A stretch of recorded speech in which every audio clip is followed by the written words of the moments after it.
বন্ধুরা, কেমন আছেন অবশ্যই জানিয়ে যাবেন আমার কমেন্ট বক্সে। আমি চলে এলাম আজকে একটা রান্নার রেসিপি নিয়ে। হ্যাঁ, কম বেশি সবাই এটা জানেন, তবু আমার মনে হলো একটু শেয়ার করছি আপনাদের সাথে। আমি আজকে করব বিরিয়ানি, খুব সহজে এবং মানে খুব খরচা বেশি তাও নয়, ঘরোয়া ধরনের বিরিয়ানির রেসিপি। তো মাংসটা আমি অবশ্যই মশলা মাখিয়ে রেখে দিয়েছি, আর বড় বড় লেগ পিস নিয়েছি। তো আপনারা সবাই জানেন আমি এর মধ্যে সব রকম মশলা মাখিয়ে এটাকে রেখে দিয়েছি। পেঁয়াজটা আমি কিন্তু বেরেস্তা করে রেখে দিয়েছি, আর এর মধ্যে গরম মশলা আছে, ছোট এলাচ আছে, লবঙ্গ রয়েছে, তার সাথে তেজপাতা। এইটা আমি পেঁয়াজ ভাজার সময় মশলাটা ভাজার সময় দেবো। আর ভাতটা কিন্তু আমি করে আগে থেকে রেডি করে রেখে দিয়েছি। ভাত তো আপনারা সবাই কম বেশি করতে পারেন, তবুও আমি বলে দিচ্ছি। ওর মধ্যে আমি ছোট এলাচ দিয়েছি, ডালচিনি দিয়েছি, আর তেজপাতা দিয়েছি। আর এইটা হচ্ছে বিরিয়ানির মশলাটা আমি একটুখানি করেছি, মানে ওটাকে আমি গুঁড়ো করে গরম কড়াতে ভেজে গুঁড়ো করে রেখে দিয়েছি। দেখুন মশলার মধ্যে, মানে কড়া তেলের মধ্যে আমি কিন্তু এটা দিয়ে দিলাম। দেওয়ার পর আমি অবশ্য কি করব, একটুখানি দেখতে থাকুন। ভালো লাগলে কিন্তু অবশ্যই ভিডিওটা একটু লাইক কমেন্ট করবেন। আপনাদের কমেন্ট পড়ে সত্যি ভিডিও করার উৎসাহ কিন্তু অনেকটা বেড়ে যায়। পেঁয়াজটা কিন্তু আমি দিয়ে দিলাম। এবার একটু পেঁয়াজটা লাল লাল করে ভেজে দেব। এটা কিন্তু আমি মাংস যেটা করব, মানে ওই যে গ্রেভিটা, সেই মাংসের গ্রেভিটার জন্য আমি কিন্তু করছি। আঁচ কমিয়ে অবশ্যই করব। তো আপনারা পুরো ভিডিওটা কিন্তু আমার দেখতে থাকুন। যে মশলাটা ছিল সেই মশলাটাও কিন্তু আমি দিয়ে দিলাম। তারপর কি বলুন তো, আস্তে আস্তে আমি এটাকে নেড়ে সব ভালো করে যখন দেখবেন একটু মাখিয়ে নেব। আর তারপর তেল, এই তেল নয়, হলুদ, তারপরে যা যা মানে গুঁড়ো মশলা, একটু 1 চামচ জিরে গুঁড়ো, 1 চামচ লঙ্কা গুঁড়ো, আর পরিমাণ মতো নুন। নুনটা তো দিতেই হবে, কারণ রান্নার স্বাদের জন্য নুনটা কিন্তু আমাদের মানে খেতে না হলে টেস্ট হবে না। ভাতেতে আমি নুন দিয়েছি, আর মাংসটাতে হালকা করে নুন মাখিয়ে রেখে দিয়েছি। আপনারা কেমন ভাবে করেন অবশ্যই জানাবেন। আর এইভাবে একটা দিন করে দেখবেন, খুব টেস্টি হয় আর দারুণ খেতে হয়। যেহেতু এটা ঘরোয়া পদ্ধতিতে আমি করছি, খুব যে খরচা তা নয়। এটা হচ্ছে আপনার কামধেনুটা। তো আমি এটাতে দুধ দিয়ে কিন্তু গুলে রেখে দিয়েছি একটু কালারটা নিয়ে আসার জন্য। আর যেহেতু চন্দ্রমুখী আলু, আমি আলুটাকে আগে থেকেই সেদ্ধ করে একটু রেখে দিয়েছি। কালারটা কত সুন্দর এসেছে দেখেছেন? সত্যি বলছি, সেন্টটাও কিন্তু খুব সুন্দর বেরিয়েছে।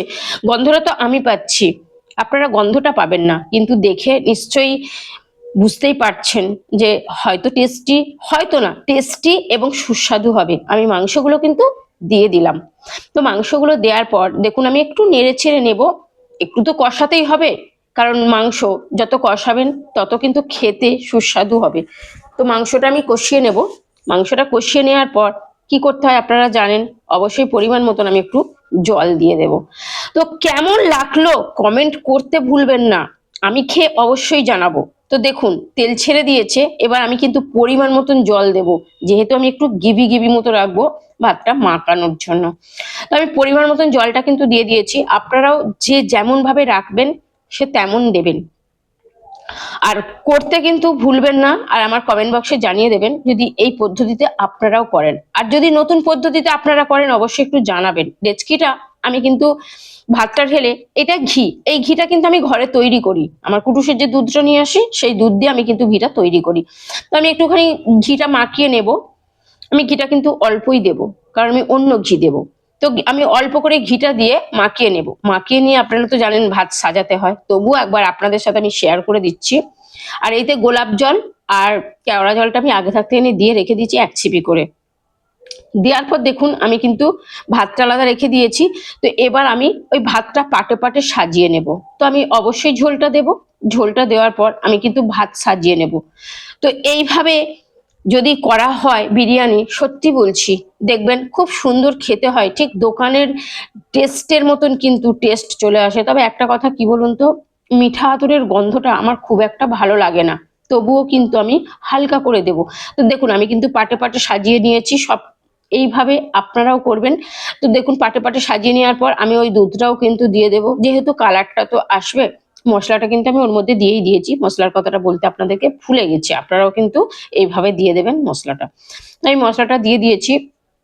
দেওয়ার পর আমি বৌদিকে বললাম, বৌদি 1 ফোঁটা করে ওই এটা দিয়ে দিচ্ছে, মিঠা আতরটা। তো আমি মাংসটা তুলে তুলে ঠিক ভাঁজেতে এইভাবে দিয়ে ভাতটা কিন্তু আবার মানে ওই এর মধ্যে দিয়ে দেবো। আর বৌদি বলল ঠিক আছে মিঠা আতরটা আমি দিচ্ছি। তো অল্প করেই কিন্তু আমি দেব, ওর গন্ধটা না বড্ড লাগে।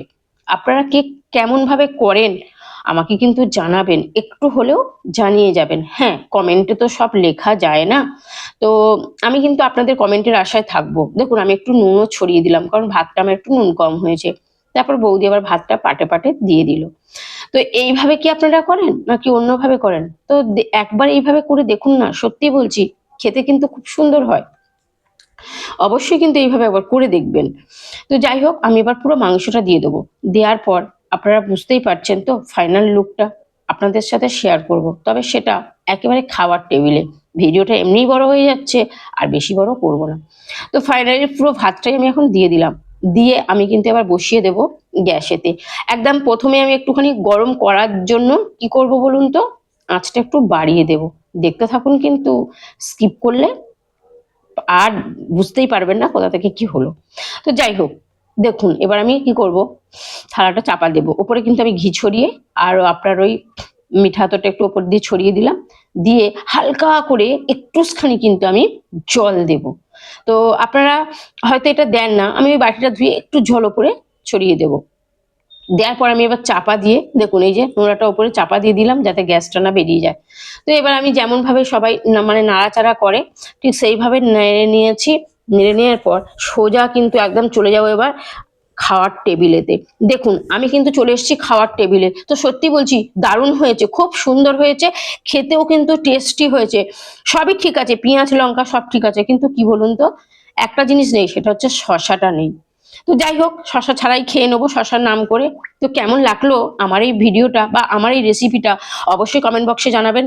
খুব তাড়াতাড়ি আসবো আবারও একটা নতুন রেসিপি নিয়ে আপনাদের সাথে, তার জন্য একটু ওয়েট করুন। টাটা সবাইকে, ভালো থাকবেন, সুস্থ থাকবেন, অনেক অনেক ভালোবাসা।